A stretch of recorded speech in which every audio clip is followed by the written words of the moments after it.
এটা গাড়ির চাবি, এটা ঘরের চাবি, এটা আলমারির চাবি। তাহলে আর একটা চাবি কোথায় গেল? কোথাও পড়ে গেল না তো? কই দেখি, এই চাবিটা নাই তো। কি খুঁজছেন? সুখের চাবি? ছি ছি ছি, এ কি কাণ্ড করেছি, আমি সুখের ঘরের চাবিটাকে হারিয়ে ফেলেছি। ছি ছি ছি, এ কি কাণ্ড করেছি, আমি সুখের ঘরের চাবিটাকে হারিয়ে ফেলেছি।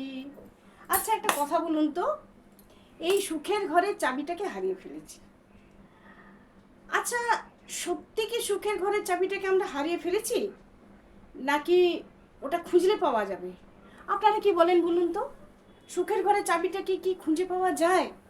কিন্তু জানেন একটা জিনিস, আমরা যদি মনে করুন সুখটাকে যদি খুঁজে পাওয়ার চেষ্টা করি না, কিছু কিছু সময় পেলেও পেতে পারি। কীরকম দেখুন, মনে করুন আপনি নিজের খাবারের থালা থেকে দুটো খাবার কাউকে খাওয়ালেন, আপনার নিজের বিদ্যের যে আছে কোনো গরিব স্টুডেন্টকে আপনি একটু পড়ালেন, হ্যাঁ, তারপরে অনাথ কোনো বাচ্চাকে হয়তো কোনো এক সময় সেবা যদি একটু করে থাকেন, কাউকে যদি শুশ্রূষা করে থাকেন, সেবা শুশ্রূষাতে দেখবেন সেখানেও কিন্তু একটু শান্তি পাওয়া যায়, একটু সুখ পাওয়া যায়।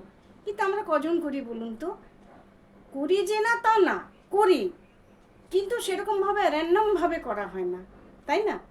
কিন্তু সুখ কিন্তু আমাদের কাছেই আছে, আমরা যদি ওটা একটু খুঁজে নেবার চেষ্টা করি আমরা নিশ্চয়ই পারবো। কেন পারবো না? আমি আপনি সবাই মিলে আসুন না, একটু সুখের সন্ধানে পাড়ি দিই।